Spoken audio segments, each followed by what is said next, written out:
me make sure that we're all ready to go here. Thank you guys for joining us. Welcome to the Pennsylvania Trolley Museum's Zoom series, Trolleyology. My name is Kristen Fredrickson. I'm the coordinator of volunteers, public outreach, and programming here at the museum. Thanks so much for joining us today in this 2021 series, and welcome back to those of you who have been here before for previous programs. This virtual series features programs on Pennsylvania transit history topics or stories about our collection that you can experience from the comfort of your home. And we plan to continue these programs every 2 weeks or every month or so for the foreseeable future. So if you have a show related to the Pennsylvania Trolley Museum's mission, that is Pennsylvania Transit, Trolley era, cities where our streetcars came from, please let me know. My email, you'll see in the confirmation email or reminder email that you got tonight. It's assistant@patrolley.org. And I'll put that in the chat as well. I want to extend a special thank you to those of you who donated today during your registration process. You can also make a donation on our website if you'd like. We truly appreciate the support of our virtual outreach programs. Thank you very, very much. All right, so for those who might be new to the Pennsylvania Trolley Museum, I will introduce you briefly to us. We were established in 1954 as the Auburn Electric Railway by a group of trolley enthusiasts called the Pittsburgh Electric Railway Club. The museum opened to visitors a few years later in 1963 and is actually located along the route of the trolley line between Pittsburgh and Washington, PA. You'll find almost 50 trolleys and electric railway cars here, about 20 of which operate. About 30,000 visitors per year take the 4-mile scenic ride at the museum. And we are now open Fridays, Saturdays, and Sundays from 10 to 4. The last trolley leaves at 3, so make sure you're here by then. Through the end of May, we have a great toy train layout up through May 16th that you can bring the kids to see. And I'm very excited to announce that we will be returning to our full operating schedule in June. So that means we'll be open Tuesday through Sunday from June to August. So that is very exciting. Our operators are very eager to come back. And so we decided that we would return to our pre-pandemic schedule Tuesday through Sunday. Right now, we're operating at about 75% per the state guidelines, and you can purchase tickets when you arrive at the museum. No need to purchase them online anymore. So we hope to see you guys sometime this year, hopefully soon. All right, and now I would like to introduce today's presenter, Phil Lind. Phil began as a bus operator for the newly formed public transit agency Queen City Metro, successor of the private company Cincinnati Transit, at the Brighton Division in 1973. Phil was promoted to supervisor, assistant division superintendent in the Queensgate Division, sector manager, and finally division director at the Bond Hill Division in 2004. He retired in 2006 and went to work as a consultant as needed for professional transit management. In 2015, he was hired by Transdev as operations manager for the startup of streetcar service in Cincinnati. He returned to retirement in January of 2018. And as I mentioned earlier, this program will not be immediately available on our YouTube channel, so I'm glad you're all here tonight. At the end of the presentation, we will have a question and answer session with Phil, but in the meantime, the chat box will be open, so please feel free to enter questions or answer each other's questions in the chat box, and we can read through those at the end. So please keep your microphones muted and your videos turned off during the presentation. I will invite everybody to turn them on again at the end. All right, Phil, if you're ready, take it away. Okay, well, thank you, Kristen, for the nice introduction, and good evening, everybody. I'm fortunate to have Kristen walk me through all the technical aspects of the Zoom technology. It's wonderful. And I'm sitting here in Cincinnati in my family room. Never thought I would do something like this, so this is really great. I'm going to bring up the program. And hopefully I'm doing it exactly like I should be. Let's see. Just got to make one little adjustment here. Yep, and if you go to from beginning, we should see it. There. Perfect. I'm sorry. Is that up there correctly? We are not quite at the beginning. If you go back a few slides. There we go. Okay. There we go. Okay, great. the program, as Kristen mentioned, is going to be on Cincinnati Inclines. And at the end of that program, a little bit on some photos and a few comments on the 2200 class cars that operated in Cincinnati. But more importantly, the folks at the Pennsylvania Trolley Museum have 2227 in their fleet, and they have it up and running. And it's a great treat to be able to go up there and take a ride on that car. So I know there's a lot of people out there that probably have no familiarity with Cincinnati. In my crude way of showing this, Cincinnati is located in the state of Ohio, in the southwest corner of that state in Hamilton County. And we have to our south, the Ohio River separating us from northern Kentucky. And then we have this, if you can see my pointer, this is what we call the basin area, which is kind of a relatively flat area of the city, which is what was settled and which was very densely, many residents in this area. As a matter of fact, Cincinnati was the fastest growing city west of the Allegheny Mountains, and had a population in 1860 of about 161,000 residents. And by the late 1800s, that number had jumped up to 300,000. So the red line kind of represents where the mountainous hilly area of Cincinnati begins. And I'll go on to one more slide ahead. And this slide shows you the yellow line and the blue little boxes represent the approximate location of the inclines.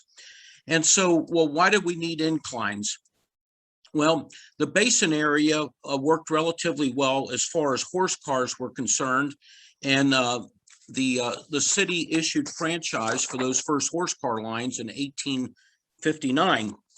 And they did reasonably well on level ground. But they had a terrible time pulling the Cincinnati hills. And Cincinnati is somewhat geographically like Pittsburgh, Pennsylvania, for those who are familiar with Pittsburgh. We've got that hilly, mountainous terrain. We're known as the city of seven hills. So the end result was our city became densely populated. We couldn't get out of the basin very easily. And subsequently, you know, we were overpopulated. We had the most congested population for any city in the United States, with about 37,000 residents per square mile. So it was very dense and very difficult. So the inclines. So we did not originate the idea for having an inclined plane railway to move up the side of a hill. Our friends in Pittsburgh did that in 1870. I know they still have two inclines that they operate, and they had many others over the decades. But we got our idea from Pittsburgh, and we built 5 incline planes. Actually, we have 6 at 5 locations, and they were the Mount Auburn, the Price Hill, the Mount Adams, the Bellevue, and the last was the Fairview Incline. And so what I would like to do is walk through and show you some images and give you a little information about our inclines. We'll start with the first, which was the Mount Auburn Incline. And basically that incorporated in April of 1871. They started construction that winter, December of 1871. And on May 12th, 1872, they opened for business. The Cincinnati Street Railway, which became the dominant transportation concern in Cincinnati, ended up buying that incline in April of 1898, and they promptly closed it on June 4th of 1898. The incline was 960 feet in length, it rose 312 feet. And this one, interestingly enough, had two grades, and you'll see it in the images. The first grade angled at a 35% grade, and then it tapered off to 25%. And the incline took 1.5 minutes to move up or down. And on the first day, they carried a whopping 6,000 passengers. This is the Mount Auburn incline plane right here. I hope it's coming out okay. You see that the hills were barren and there wasn't much activity on top of the hills because people just had no way to really get there. And here's a little close-up that you can see of the incline plane.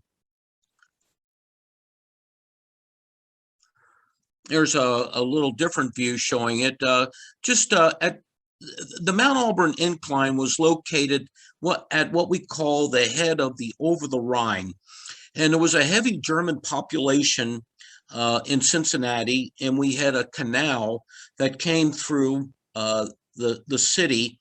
And if you were on the north side of that canal, or if you crossed the canal, maybe better phrased, was said that you crossed into over the Rhine, OTR. And at the head of OTR is where we find our hills beginning. And so that was where the incline was constructed, at the head of the OTR. Here's another little view of it. These were fixed cabs, and the fare was 5 cents, and transporting you up and down.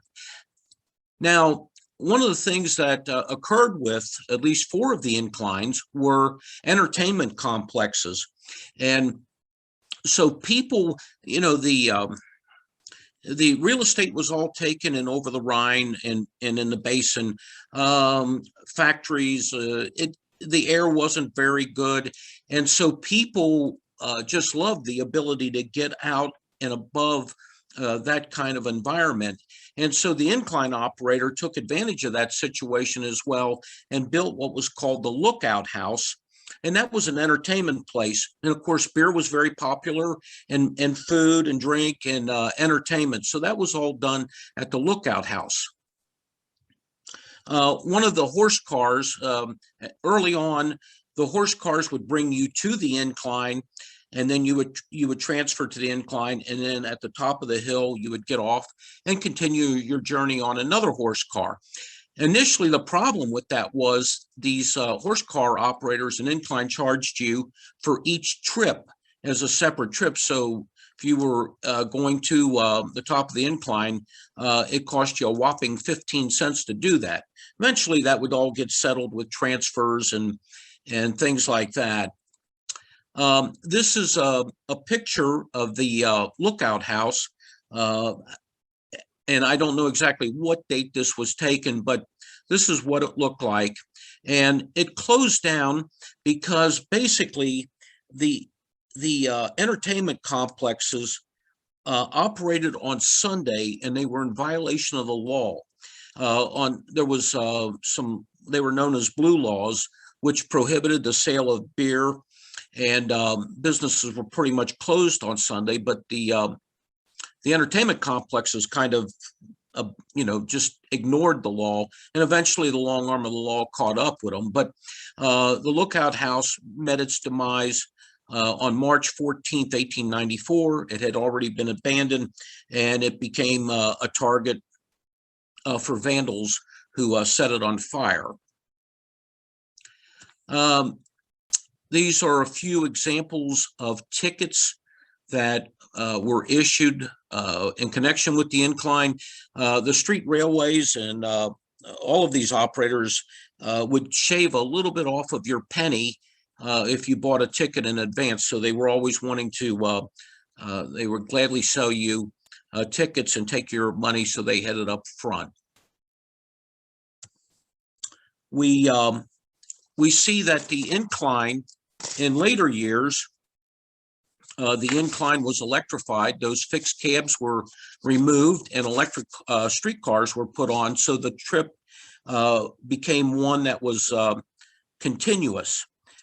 And you can see here, I hope you can see the grade change here. This is that 35% pull, and then it tapers off to the 25% angle on that.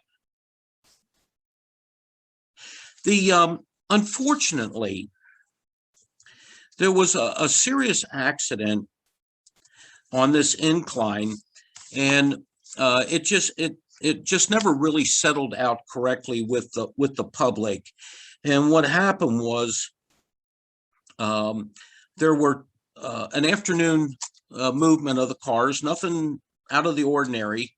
And the cars, as they were, on an incline operation, it's counterbalanced. As one car is moving up, the corresponding other car is moving down with it. The loads are balanced that way. And something went wrong. The incline operator, also known as a pilot, attempted to stop the car going up and was unable to do so. And that car basically crashed into the head house of the incline. When it crashed into the head house, it severed the operating cable, and it also severed the emergency safety cable. At that point in time, as witnesses described, the car paused for just a moment, a second or so, and then went careening down the rails and crashed at the bottom, and basically like an explosion. There were 6 people that were killed in that accident, and there was others that were injured. It was a tragic accident. At first, they thought that maybe it was operator error that caused the accident, but later they ruled that out, and ultimately they blamed it on faulty machinery. The incline was closed.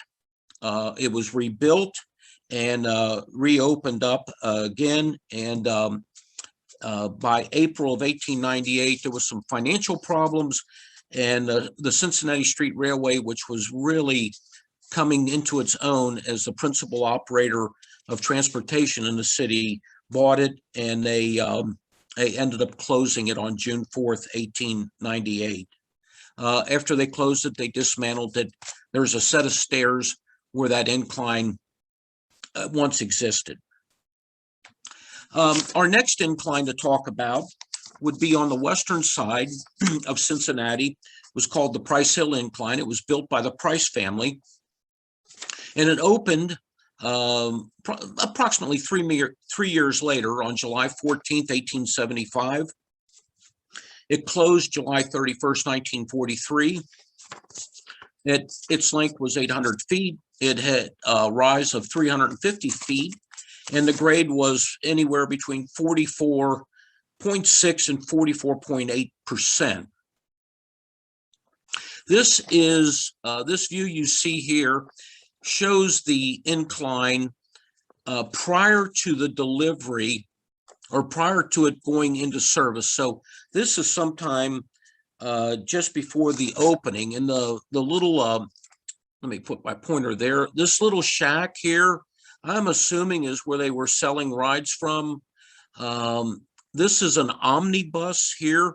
Omnibuses actually kind of predated the horse-drawn streetcars. Here in the city, there was a number of lines. Don't know too much about them, but one of the requirements for a streetcar line to operate was that they had to buy out any existing omnibus lines in the area that they were going to operate. This is another view of that incline in that 1875 era. They also built what was called the Price Hill House up here. This was another, like the Lookout House. It was very, very popular. Beer and food and entertainment were the main attractions there. And of course, you were way up there on top of a hill. I should mention here that the passenger side, I'm sorry, there was a passenger side. 2 years later, the incline, the Price people built a freight side, and that's the view we're seeing here. This is a construction photo of them building that. freight side, which opened on April 19th, 1877. It's the only construction photo that I've ever come across of any of the inclines as they were being built. The incline was built at a cost of about $300,000. This image shows you both the passenger, which is over here, the passenger side, and then of course this is the freight side, and open platforms, and horses and wagons and equipment could be put on those platforms and transported up into what was known then as Price's Hill. Later it would be called Price Hill. This incline contributed greatly to the settlement on the western side of the city. With the Price Hill Incline, they operated their passenger service in these fixed cabs throughout their existence. Here's a view showing this is an early view, probably it's before 1895, because they electrified a line going into Price Hill, and we still have the horse car here. So you can see here's our passenger cars, and here's the freight side to carry that particular type of operation. The cars were cream and red. They had a black roof, and they were named Highland, Mary, and Lily of the Valley in honor of William Price's sisters. That head house up there also had a music hall and an observatory. And people could stand up at the top and have a commanding view of the city below them. This incline from the top would face towards downtown Cincinnati. There's another view of it. And you might notice that from the last view, the head house is not the same. It's different. There was a fire in that head house. And of course, to get the fire companies up there, they had to get the freight plane side up and running and bring a fire apparatus up there to put out that fire. And they were successful at doing that. Here is a really nice view. This is from about 1919. And what I'd like to just point out a couple of things. The two main roads into Price Hill were Warsaw Avenue, right over here to the right. The electric streetcar line used this road. And then this is Maryland Avenue. This would be a secondary road that led into Price Hill. The head house, you can see it's sizable. You got the passenger side, you got the freight side. And then over here was that Price Hill house that I mentioned. And then behind it, whoops, gotta go back. Oops, I'm going the wrong way. Sorry about that, folks. Over here was, this was known as the Pavilion. And it was another big entertainment complex. And they, in later years, they showed, they had vaudeville there. They showed silent pictures. And the world heavyweight boxing champ was a fellow by the name of Jim Jeffries. And he used this as his training facility, or at least part of it, for a world title event to be held in Cincinnati. But a big tough guy he was, but when he got on the incline, he kind of shriveled up because he was terrified of riding that incline. So at any rate, this is about the only view I've ever seen that kind of gives us the full picture of what that incline looked like. And of course, the Price family, one of the Prices lived in this house, which is still there. And there were Prices in some of the others. They also sold real estate. So the incline benefited them in their real estate ventures. The Pavilion was torn down about 1920, approximately. There was also a horse car line that they had applied for and received a franchise that would bring customers to the head house of the incline, but they never built it. But instead, they sold it to the Cincinnati Street Railway in 1885, and they opened up this little horse car line that served the top of the hill. I think of all the inclines, the Price Hill Incline had tickets for everything. You can see here's a farmer's ticket and 100 bushels of coal, and they had them for everything. And they had a couple of incline plane tokens that they sold for their customers, or sold to their customers. This view taken sometime after the electric line opened up. You can see the double overhead wire that Cincinnati was known for. And here are the teams lined up here to get onto the freight plane. And in some of the reading I've done on this incline, sometimes these various customers, these teams, they would be 2 blocks long waiting to get on that incline. And during the peak periods, the Price Hill Incline made a trip every 3 minutes. They in 1894, they hit the record of carrying 1.5 million passengers on this incline. Of course, that number started to go down once the electric streetcar was installed for Price Hill. This is a view of the head house from the top, and you can see it was a substantial sized building. At one time, there was even a Masonic lodge that was in this building. And then right over here, this building was the freight side where those teams came out, entered, and exited there.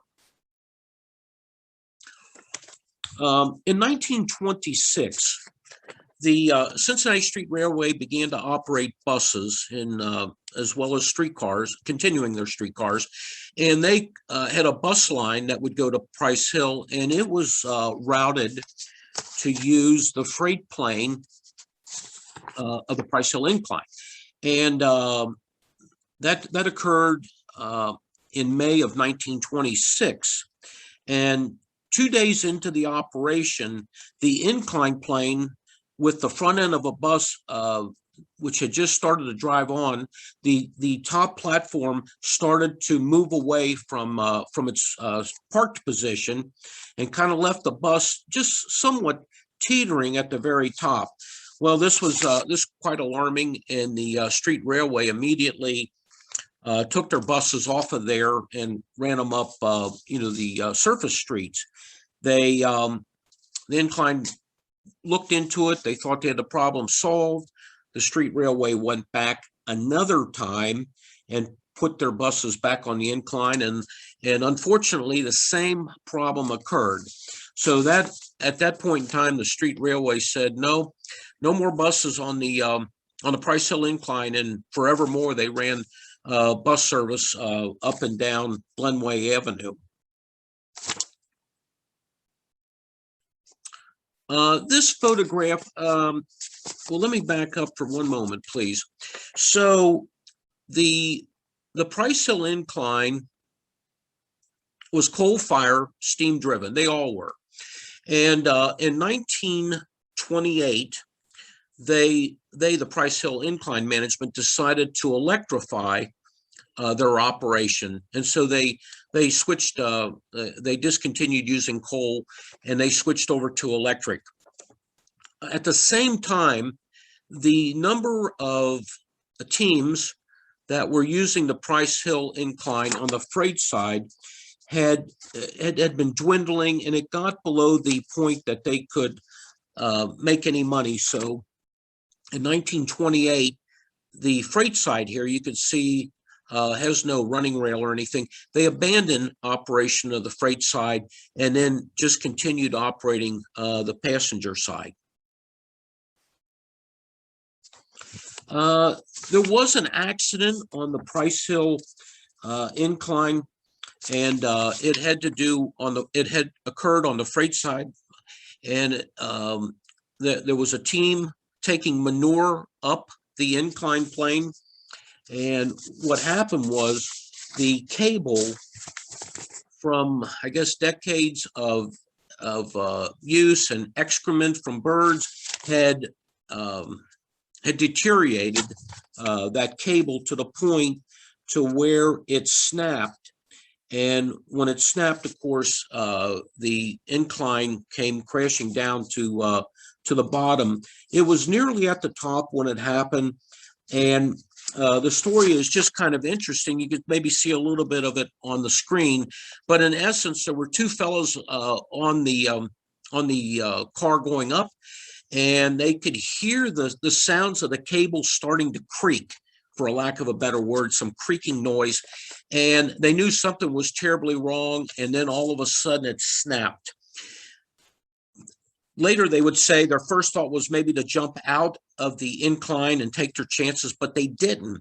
What they did do is they rolled backwards into their load of manure, and of course the platform came crashing down at the bottom. The other side went careening up to the top, crashing into the head house, and the decision to jump into the manure was the right one because it saved both of their lives. Unfortunately, the two horses that were pulling that load were horribly mangled, and the police officer that was in that area put them both out of their misery. So that was the worst accident with the Price Hill Incline. Needless to say, the local folks there at the bottom of the hill got those two guys out of the manure and kind of brushed them off and ushered them right into the local bar so that they could have a celebratory beer. Looking down at from the Price Hill Incline, this was known as 8th and State. Today they call this Lower Price Hill. It was a mix of residential and industry, very heavily used by the people down there, and it was a big transfer location.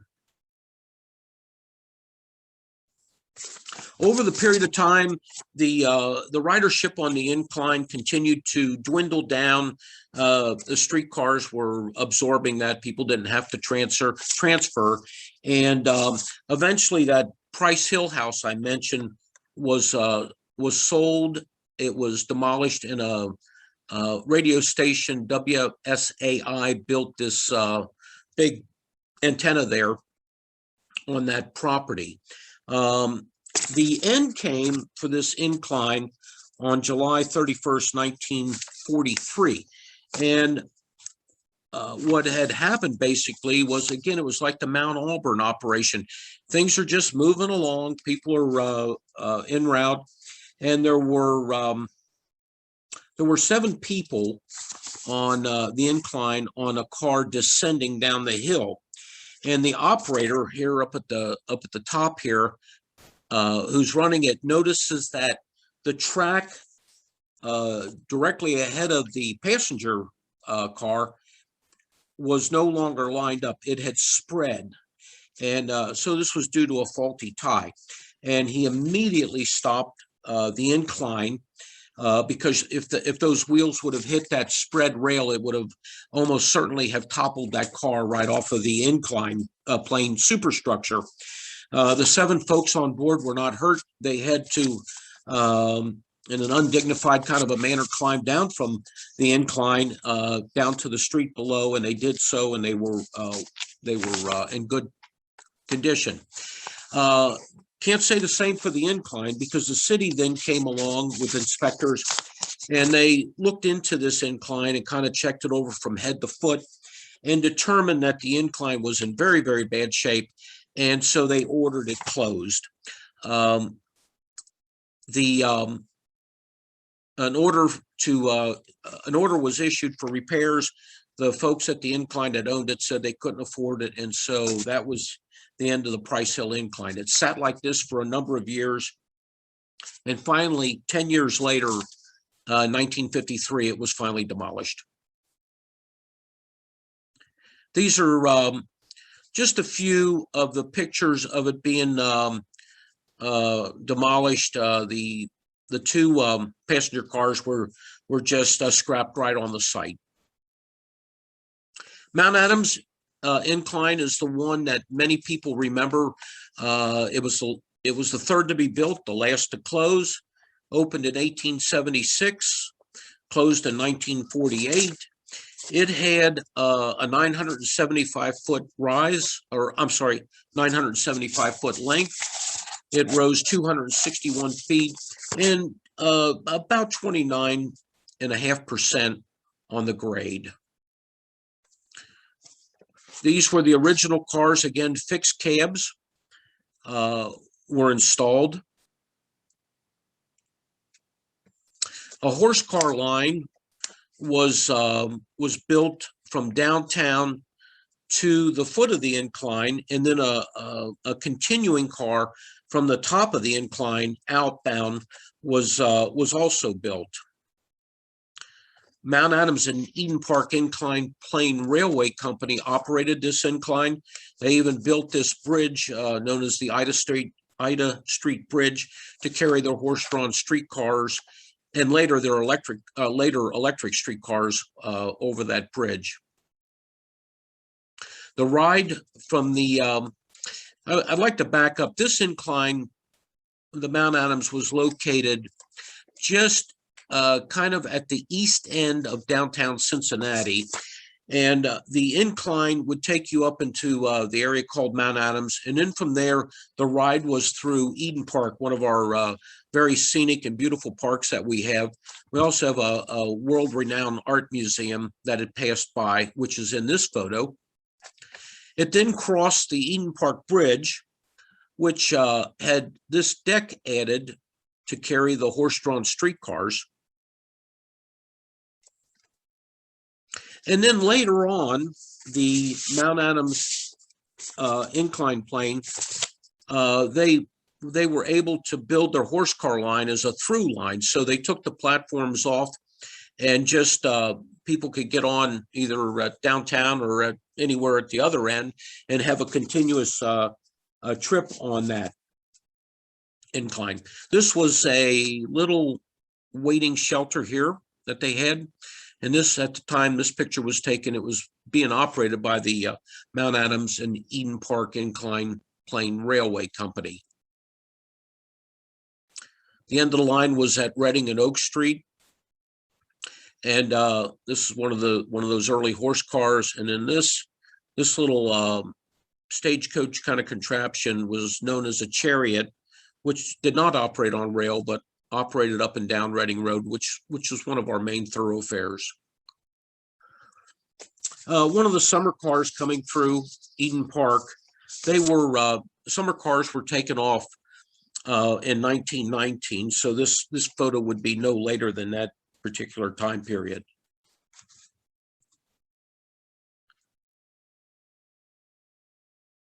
So I should mention that at the top of the incline, just adjacent to it, was what was called the Highland House.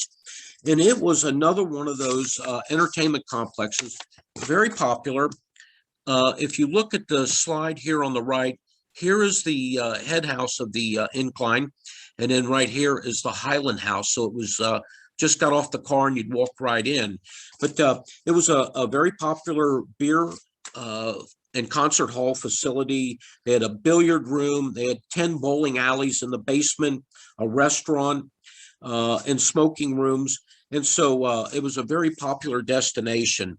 But again, those Sunday blue laws had an effect on it. And, when they could no longer operate on Sunday serving alcohol, things did not go very well as far as their continued success. In between streetcars on the incline, buses, small trucks, automobiles, bicycles could be transported. The head house here in this view, you can see this is one of the platforms, and here is where I don't know if everybody calls them pilots. They were called that here in Cincinnati, but the incline operator would walk up this ladder, and this is where he would control the incline from at this point. So you had a view of the entire incline in front of him. In 1896, the Cincinnati Street Railway gained control of the Mount Adams Incline, and they became the operator of it. Horse cars transferred into later into electric streetcars, and this particular type of car here, which we call the 2400 series car, was a main staple on the incline. There's a view of the sheaves in the engine room, which was below where we seen that incline operator was in that vicinity right there, and the cables and so forth. There's another view showing showing those drums, and they were inspected every day, of course. And there was a crew that had to walk the incline and ride the incline before it opened. It was not a 24-hour day operation, but it had to be checked out and inspected on a 24-hour basis. This is a really nice nighttime scene. You can see this is our downtown here, and this car was called the Macatiwa. It was a convertible streetcar that had been brought into the shops. The top was cut off, and it was outfitted with auditorium type seating, and that started in operation in 1939, along with the sister, the Hiawatha. And of course, one of the thrilling rides was if your trip took you over the Mount Adams Incline. Here's a view of one of those 2400 types on the incline. And then in between the schedule, as I mentioned, they would carry automobiles, bicycles, and so forth for a small nominal charge.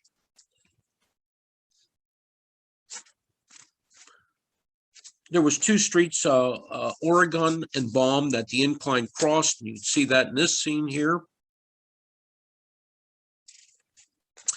So in 1947, the bridge I mentioned earlier, the Eden Park Bridge, here's our streetcar deck. This bridge fell into some level of disrepair, and it had the Eden Park Bridge itself had been built in 1872. When the horse car line was established in 1878, that upper deck was added. The Street Railway in 1947 was told that they need to make some very expensive repairs to the bridge, and that were post-World War II, ridership had peaked and was now starting to move downward, expenses going up. And so they said no, they couldn't afford it. And so with that, the city issued a condemnation order and closed the bridge. Well, the streetcar company took the car line, which was known as Route 49. They rerouted it off of the incline and set it up Gilbert Avenue, which was a street that was adjacent to that bridge I showed you a moment ago. At any rate, that was the normal detour route or secondary route when the incline was closed. The Street Railway put buses on to provide service to Mount Adams, as we see in this view. But here's what happens. So the bridge is closed, the streetcars are gone off the incline, but I'm going to say this very much in layman terms because I have no business trying to talk like an engineer. But basically, this incline was in a very bad way. This 1949 review from a consultation company that came in showed that piers were leaning downhill and vents were leaning uphill. And I guess in the engineering world, that's not the way things were supposed to be. Piers leaning, there was pressure cracks, and just that constant pounding of those platforms carrying streetcars for decades had created a lot of wear and tear. The final verdict was that the incline was immediately shut down as a safety precaution, and that occurred on April 16th, 1948. So the previous year, streetcars had come off in April. They closed it down for repairs, but the repairs would have come to about $137,000 to repair the incline plane. That's not counting the head house. That's the repair of the plane. The cost to build a new incline would have just been $141,000. But again, the street railway claimed that they could not afford the expenses, and so the incline remained closed. And later on in 1950, the city relieved the street railway of any further responsibility. I guess I neglected to say that the city held the franchise, or issued the franchise to the street railway, so they had a fair amount of supervisory control over what the street railway did. Here in this particular view, you can see this gaping hole where they removed the incline plane machinery. There's our incline operator a post right there, and it became a magnet for kids, and it was a very dangerous place. Someone was going to wind up getting seriously hurt. So in 1952, a permit was issued to scrap the tracks in the right-of-way, and they got about 500 tons of iron and steel out of that, as you can see here. And by 1954, the city issued a condemnation order, and the head house was scrapped in that year.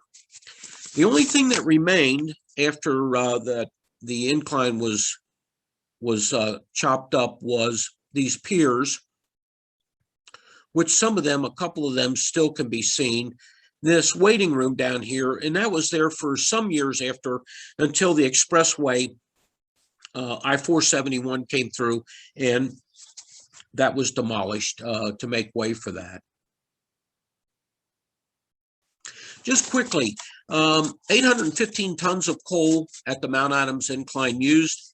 It traveled 14,539 miles a year at a speed of 2.10 miles per hour.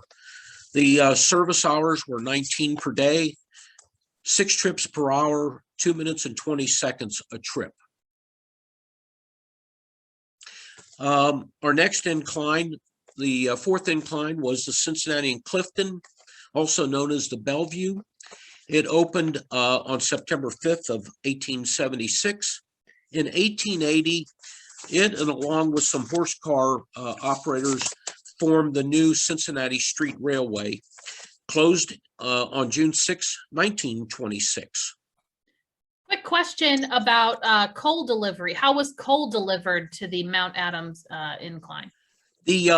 Initially, there was a coal car, and I'm sorry I don't have a picture in here. It was known as U as in utility number 10, and it was a 10-ton coal car that operated from the East End power plant of the street railway. Their coal was delivered by barges. U10, from what I have read and understand, would serve the inclines delivering coal to them. Now, in later years, I don't know how coal, if that was later by truck, I'm assuming it was, but I don't know. There was a coal siding where the car could pull off of the main streetcar line and deliver the coal, if that answers that. Thanks. Thank you. The Bellevue Incline, there was two different figures, 980 or 1,020 feet. It rose 395 feet, and the grade was 31 to 42%.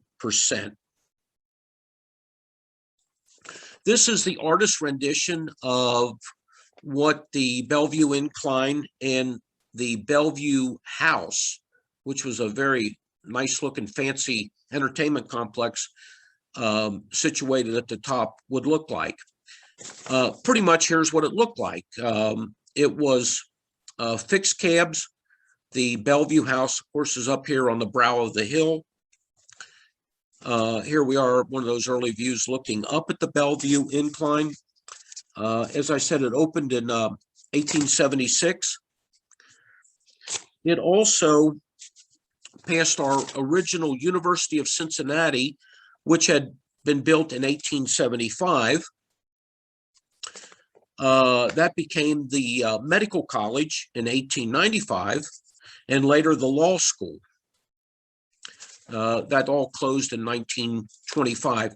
One of the little stories to mention here, just to go a little bit on the macabre side, was that these medical students would use cadavers in their schooling, learn how to become doctors. And of course, the Incline would pass this medical college.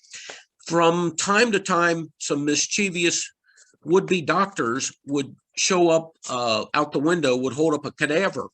And of course, that would frighten some of the people on the Bellevue Incline, who would promptly write letters of complaint to the Street Railway. Needless to say, those student doctors would be admonished for their very bad behavior. Here's a kind of a nice view, or a little bit better view, if you will. The water in the foreground was the Miami and Erie Canal.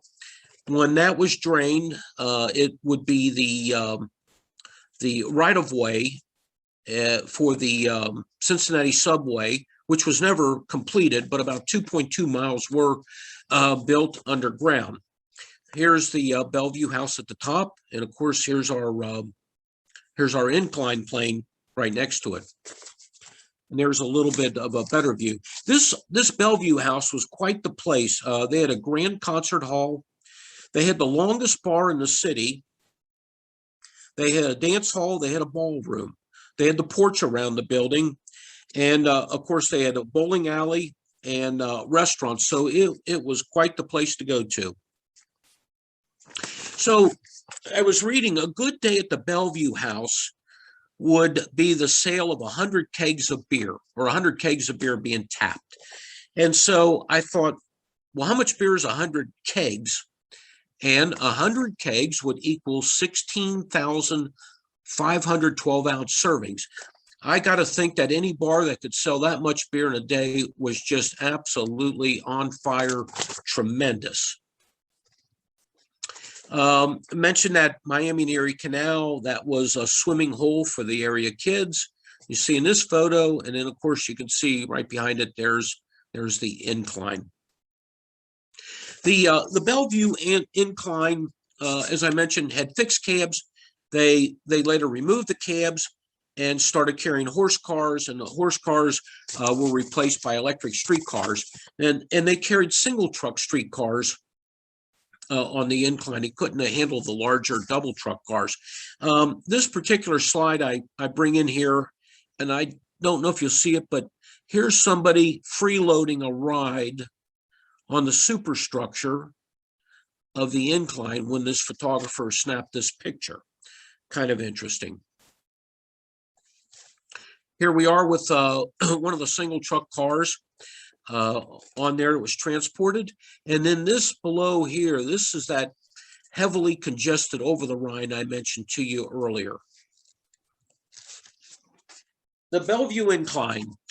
The Bellevue Incline needed repairs.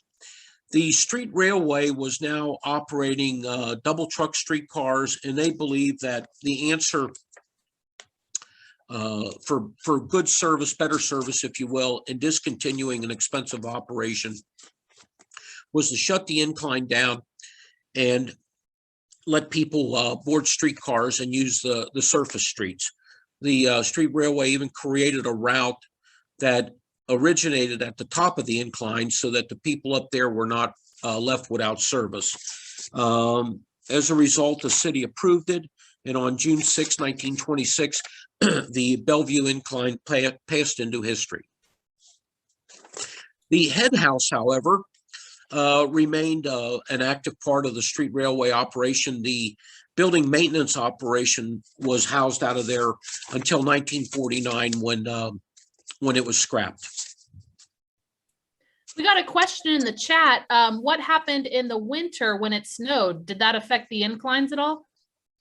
I don't, nothing I've seen suggested that it did. I've got some, they're not in this program, but I have some pictures of the Mount Adams operation in the wintertime. I don't know, someone like Bill Myers, who's with us, might be able to comment a little bit further because he was around for that. But I don't know of any thing that would prevent them from operating. So I'd like to move on now to our last incline, the Fairview Incline. This was the only incline that was built by the Cincinnati Street Railway. And it was the only incline built specifically to carry electric streetcars. They opened it in 1894. It was only, I don't know, maybe it was less than a mile or about that away from the Bellevue Incline. And it remained in operation until December 24th, 1923. It had a length of 633 feet and a rise of 210 feet, a 34 to 35% grade. And this carried the crosstown streetcar line. All of the inclines, with the exception of the Price Hill, would eventually carry moving streetcars. I think we were the only city in the world, as far as I know, that carried moving streetcars on their inclines. This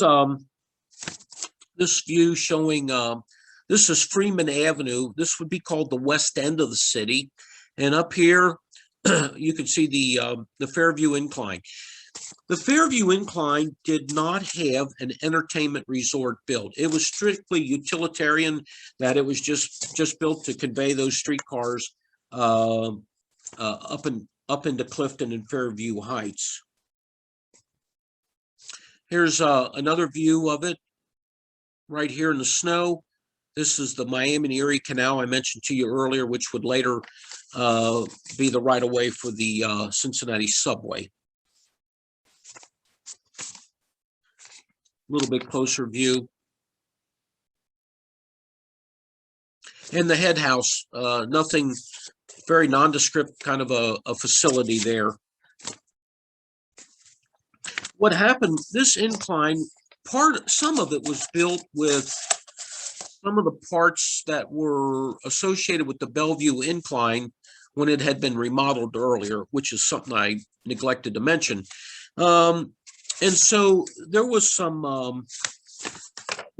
problems with the incline carrying moving streetcars. And so in August of 1921, they had to break the line basically and put fixed streetcar bodies on the plane, so passengers would transfer to the incline, be carried up, and then they would connect with the other half of the streetcar line at the top. And it wasn't a very good arrangement, but it was a necessary arrangement. The Street Railway, again, did not want to, they were losing money on inclines, and they did not want to put any more money, no more investment in there. And so there was a grave concern on the part of the residents of Fairview Heights, being the folks that benefited from the incline. And they were very fearful that the Street Railway would close the incline. So there was a compromise that resulted in the Street Railway agreed to finish a street just a couple of blocks north. It is called McMillan Avenue, and the Street Railway put $85,000 in, along with the city, and built McMillan, and they ran their crosstown line over McMillan Street, which accomplished their goal to get off of the incline plane, and it also gave satisfactory service to the folks that were in Fairview. So the Fairview Incline, which was the last to be built, became the second to close, and it closed on December 24th of 1923. Here is, if you drive over there today on McMicken Avenue, there is the lower, what would have been the lower terminal or station. And then up at the top, there's a house that sits on what was the former head house at the top at the dead end of Fairview Avenue. So, Kristen, can you hear me? Yeah. Okay, great. That brings us to the close of the Incline program. And is it okay to just go ahead and show some images of 2200 types? Yes, go right ahead. And you might want to tell people why we're looking at 2200s. Okay, very good. So, ladies and gentlemen, just to thank you for listening to me and watching the Incline program. So we're going to go over to a type of streetcar that was built here in Cincinnati. But in talking about this, the real importance, I guess, of bringing this up is that the Pennsylvania Trolley Museum has 2227, which was one of 105 units that was built here in Cincinnati by the Cincinnati Car Company in 1919. And as far as I know, I think I'm speaking correctly, it's the only known Cincinnati Street Railway vehicle that is in operating condition and does operate. So thought it might be kind of fitting that our host, Pennsylvania Trolley Museum, let us put this program on. So I thought maybe we could go through and show a little bit about those 2200 cars. Here's a builder photo from that 1919 period. And I know everybody might not appreciate looking at this, but for those that know a little bit about Cincinnati, these are some highlights from car rosters that I happened to salvage many years ago. And it kind of shows these were two-man cars.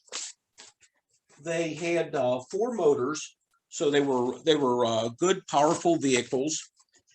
And they were operated basically in the divisions that you see here on the left. There was Brighton, there was Clifton, A Street, Hewitt Avenue, Hyde Park, and Vine Street. I only had these years. I don't know exactly where they were prior to 1933, and I don't know much about after 1943, but just to kind of show you, they were used on some of the heavy lines. And as I mentioned earlier, they were two-man operation, and you could see how they are adjusted around over the years and so forth. But I guess the only real comment to make here is in 1942, some of these cars were brought in, and they were transferred or rehabilitated from two-man operation into one-man operation, and they were given numbers that were in the 400 series. So we had them as two-man cars. We had a number of them that operated as one-man cars during World War II, when they were really carrying a lot of people. That happened between 1942 and 44. 54 cars in total out of the 105 were rebuilt.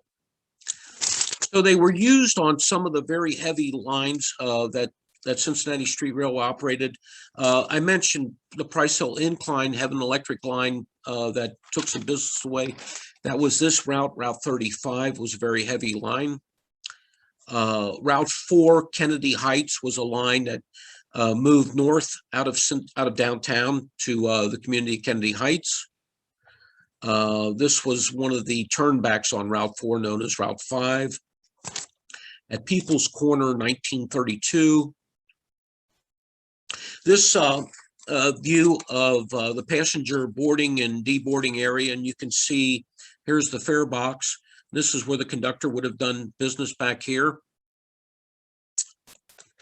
And here's a color image of 2274 when it was on a fan trip. Some of the Bill Myers might have been on this trip. Maybe he can comment later. This is over on Florence Avenue. So these cars were painted orange and cream. Back on that Route 35 line again. And on the Westwood line, as a rush hour extra two-man, they must have been short-handed of cars, and they pressed this one into service. Here's the interior of one of those 2200s. Whoops, pardon me. And here's an interior shot of one of those 2200s when it was taken out of service at the Winton Place shops. So I mentioned to you that they were 54 cars were remodeled in a one-man operation. It basically took the fare box from the back, moved it to the front, installed treadles for the rear door operation, and they ran them on a number of lines. And here we have one up here at Hughes High School. This was an extra car to carry school kids. This is down at the Winchell Avenue Car House. And so I guess it's a good point here just to mention 2227. This is at the Ohio Avenue Car House. Behind the photographer would be the Bellevue Incline plane. And so there was a group of rail enthusiasts, a fellow by the name of Cliff Scholes, he was one of those members, I should say the Lake Cliff Scholes. And what happened was streetcar service in Cincinnati ended on April 29th, 1951. So these cars had all been taken out of service. 2227 had been converted into a sand car. It was S223. And S223 was assigned duties at the Hyde Park Car House on the east side of town after its revenue passenger days were over. So these young guys who were members of the, they were mostly Dayton guys from what I understand, Dayton, Ohio. They was able to come up with the grand sum of $400.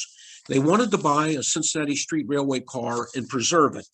And so they took their $400 and went down to see the executives at the Street Railway, and they bought car number 2227, which was at that time S223, utility car.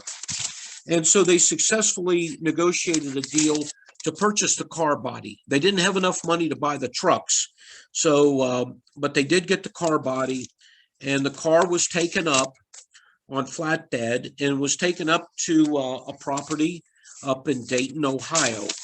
And it was going to be their clubhouse, basically.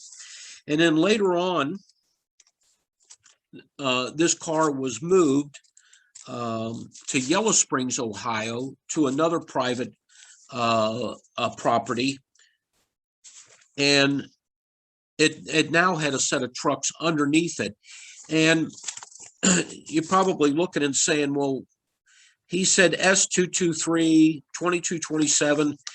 What happened here is the rail fans decided to take the S, they were going to restore the number to 2227, and they only got the S off and put a 2 in. So it was set for a number of years as 2223. So how does the story progress? Well, here it is sitting up there in Yellow Springs, Ohio, from 1952 on.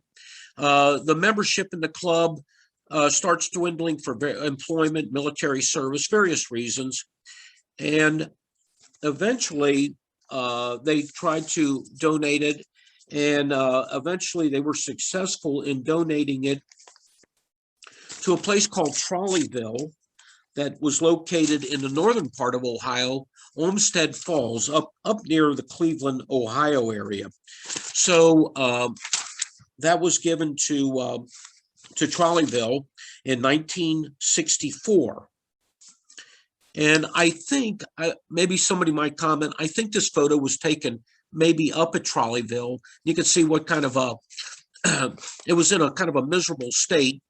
And the folks at Trolleyville brought it in and they rehabilitated it and they turned it back out as car number 2227.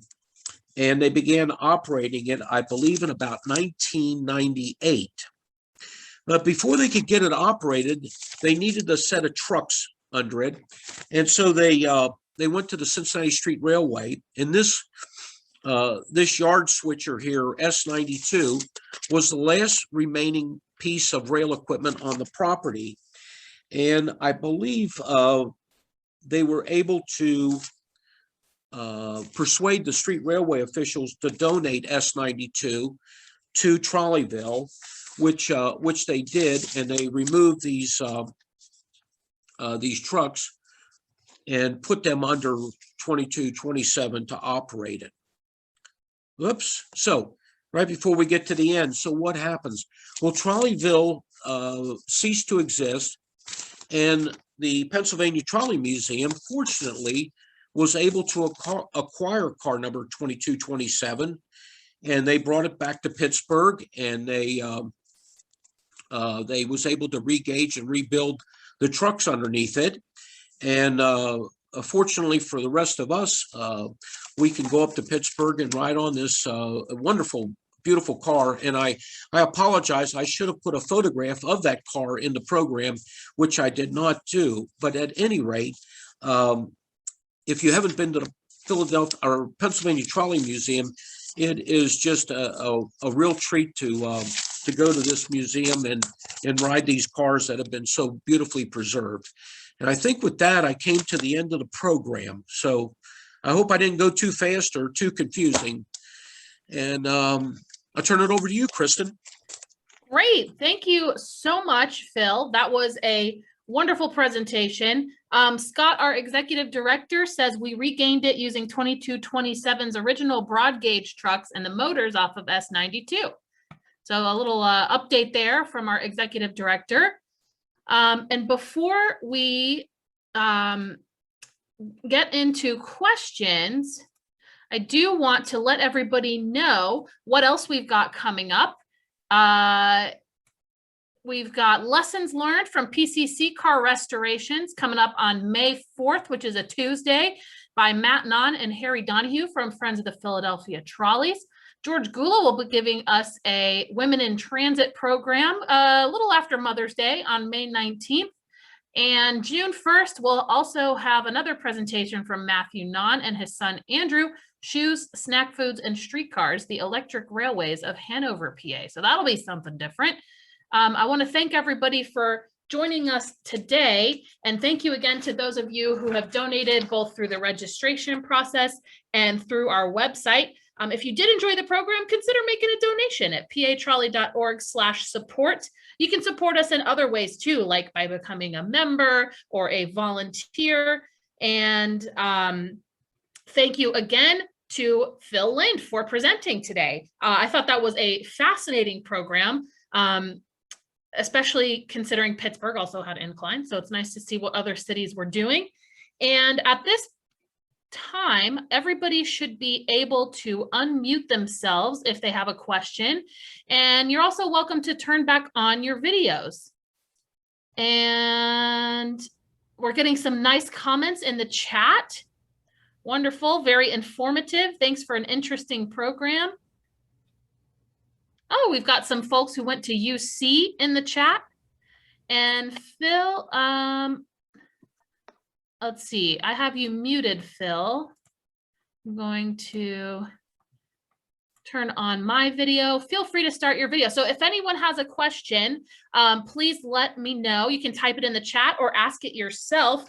One question that came into me during the program was, would you be able to suggest a bibliography for Cincinnati trolley lines? So anybody who knows any Cincinnati people, feel free to make recommendations in the chat or shout them out. We got a request for books about Cincinnati trolley lines. Okay. Can you hear me? Kristen, am I on? Yes. Okay, great. A couple of things concerning that particular question. There was a series of books that were put out, I think probably in the late 60s. And it was a 10-volume paperback set. It was produced by two men, Richard Wagner and Roy Wright. And they covered the entire Cincinnati Street Railway operation from 1859 all the way up to 1951. And each booklet covered a period. It was kind of like a chronological operation. One booklet was devoted strictly to incline operations. So those are still available. I think you find them online sometimes, eBay, and they may be at other places, but it's a great reference. Wonderful. Tom Morrow in the chat says Trolley Talk. Yes, another publication was a model publication that was produced by Rich Wagner for many, many years for model trolley builders, and a lot of history in those Trolley Talk volumes. Wonderful. So I've stopped my share so we can all see each other a little better. And then let's see if anyone has any questions, or if Bill Myers is still on and has any insight into the snow question, feel free to chime in. We got a question here from Jack Demian. How did the overhead on the Mount Adams incline remain energized while in motion? I don't believe it was motor. I don't believe it was electrified. The car would move onto the incline plane, and it would stop, and then the incline, of course, would pull away from its station.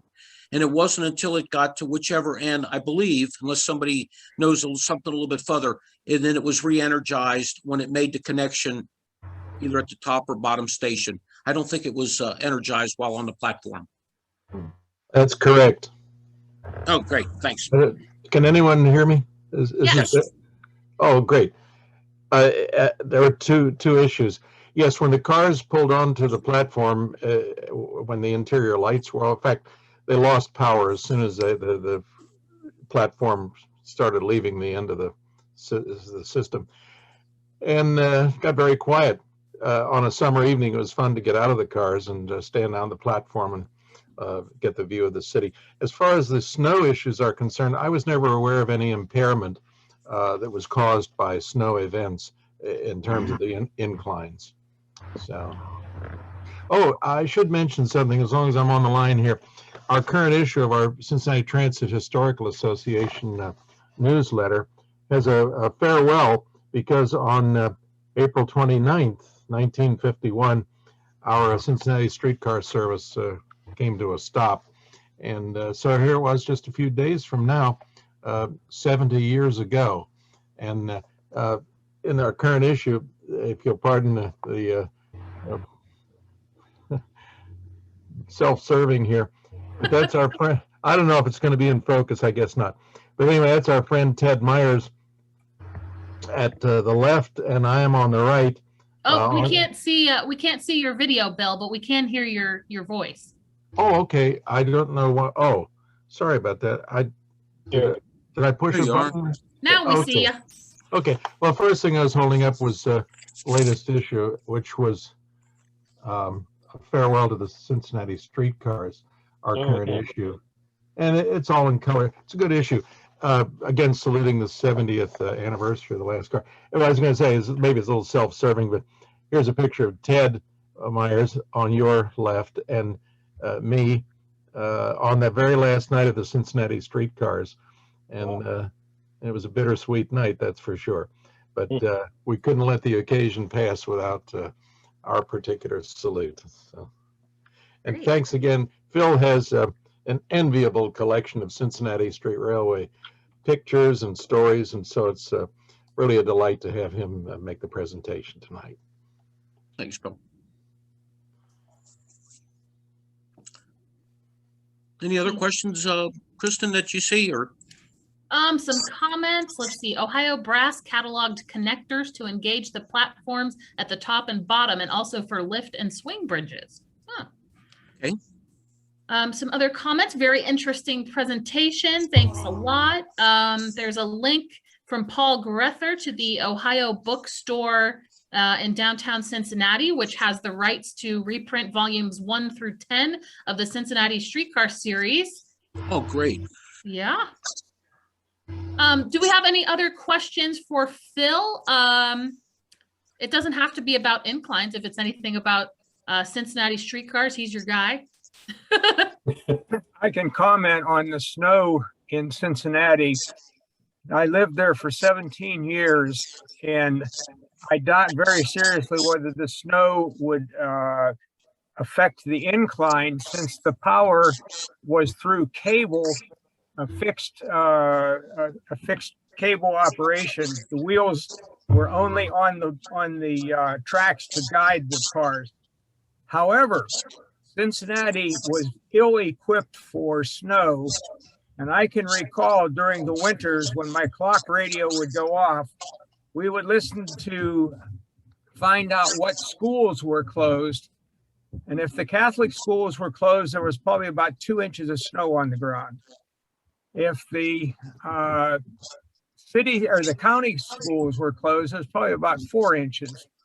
6 inches of snow would shut down the county schools, and 8 inches of snow would shut down the university.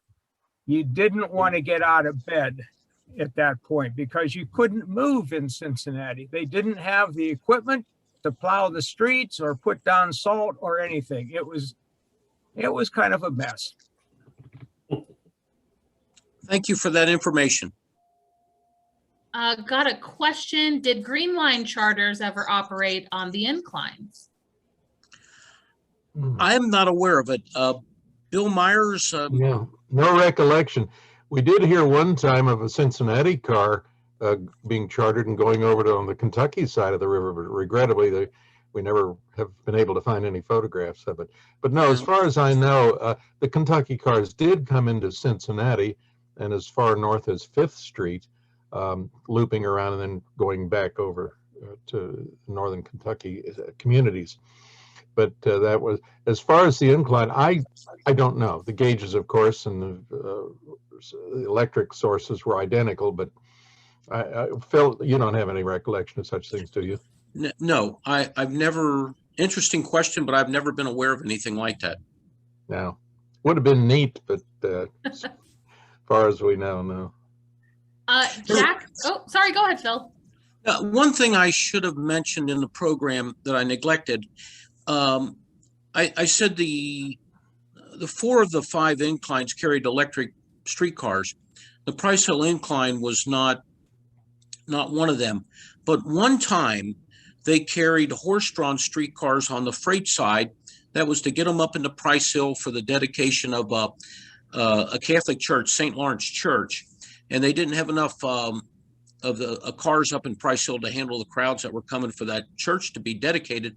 And so they had an agreement with the Street Railway that they would carry those horse-drawn streetcars on portable track. They would lay down, get them up to Price Hill, and then get them back down. It's the only time that they ever used them on that incline. So just a little added information. Thank you.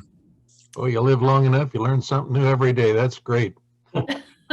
I was in St. Lawrence all my life. Well, all my childhood life, but just to think that they went to all that trouble, it's amazing. There was so many things back in the streetcar days. We've often reminisced about the fact that if there might have been a issue with a streetcar being derailed, they had ways of getting to it and restoring service probably in as little as 30 or 40 minutes. It was astounding, but they were equipped and they kept them rolling. Yes. We got a question about any videos on Cincinnati Street Railway. I'm sure there are. Oh, yeah.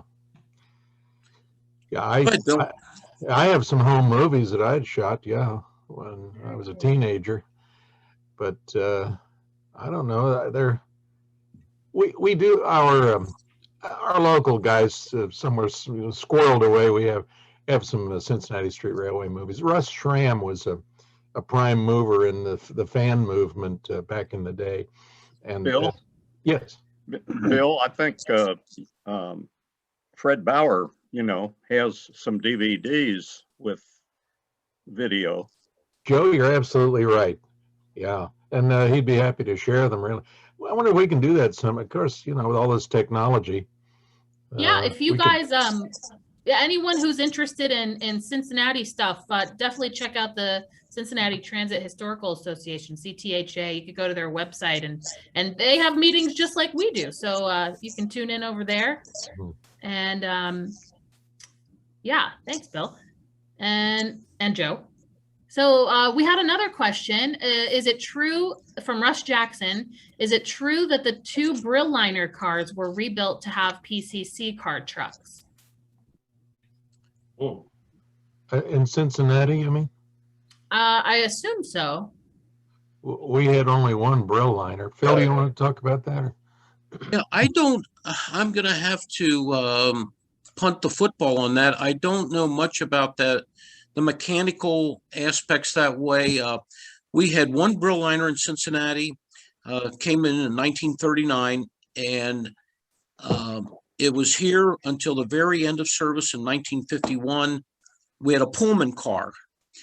St. Louis Car Company supplied the rest of our PCC cars. Unfortunately, the Brill Liner and the Pullman car were not sold to Toronto. They were orphans as far as their fleet was concerned, and they were hauled up to a place called Armco Steel in Middletown and were scrapped at that location. I believe your friend Bill took some photos, I think, at one time of that process. Yeah, Ted Meyer's got a picture of the burned out hulks of both of those cars. But as far as the Brill Liner, I think it had B2 trucks on it. And clearly it was an orphan. Yeah, we do. If the gentleman, maybe we could, I don't know, Kristen, if you're able to capture his name and some way to get back with him. We do have that. We can answer that question. We do have a lot of information about the mechanical aspects of those cars, so we could answer it. We just unfortunately, I can't answer it at this time. Sure. Well, Be thanks. nice it'd be nice if you could share it. Share it. It'd be interesting.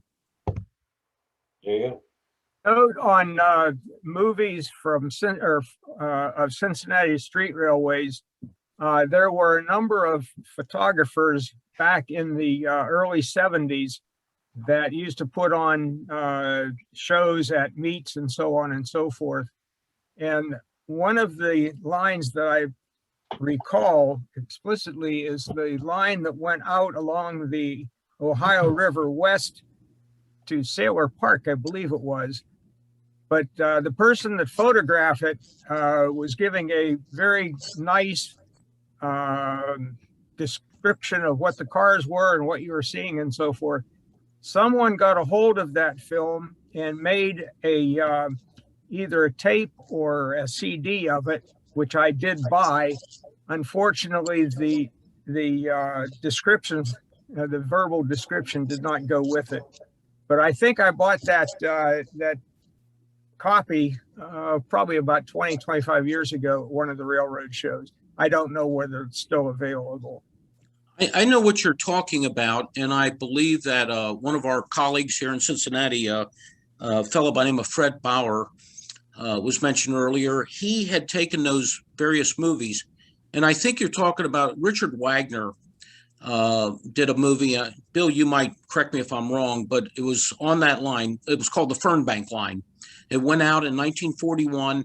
So they've 8mm movie down and back, and that was on that was converted over to VHS, later CD. I think that's still available from Fred. We'll have to talk to Fred about people that might be interested in picking up. They're fairly inexpensive, his films, and they're very good.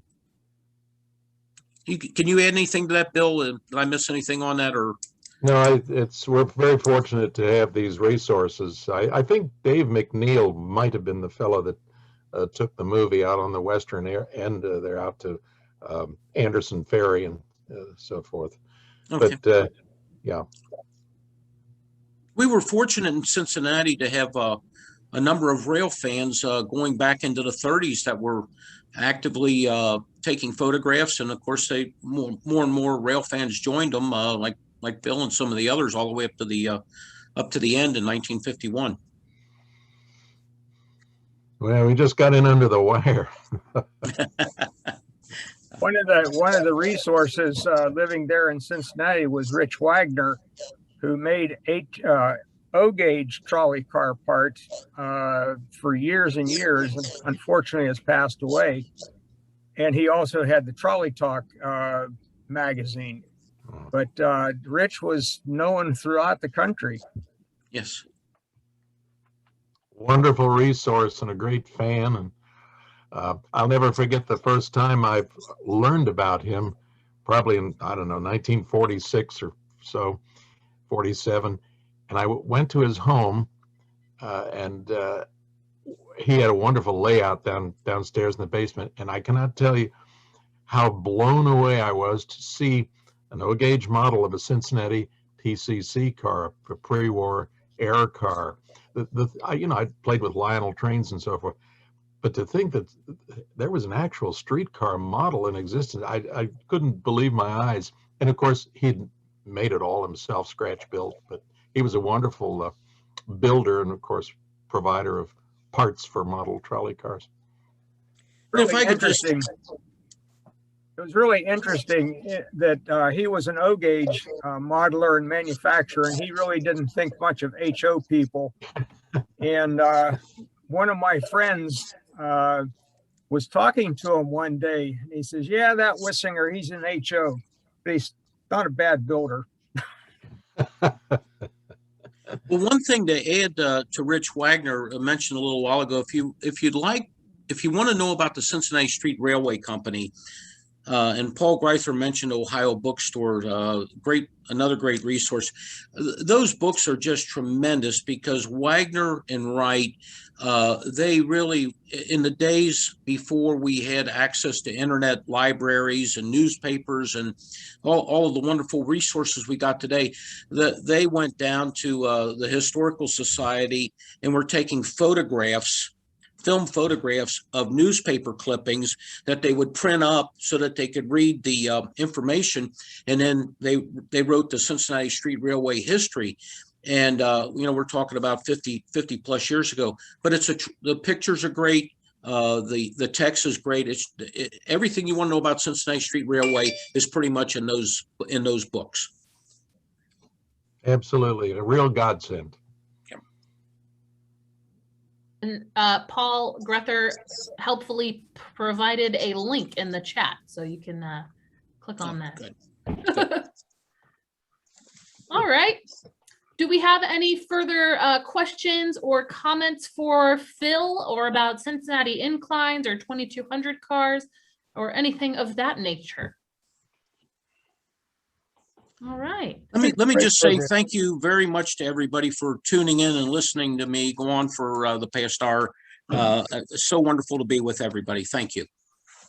Great. Well, thank you so much, Phil. That was wonderful. We won't have this on YouTube immediately, perhaps someday in the future, but you can watch other Trolleyology presentations on the Pennsylvania Trolley Museum YouTube. And we'll be sending out a newsletter at the end of the month so you can stay up to date with everything that's happening at the Trolley Museum. We just shared a National Volunteer Week video on our Facebook page. So thank you to all the volunteers out there. And we will see you guys.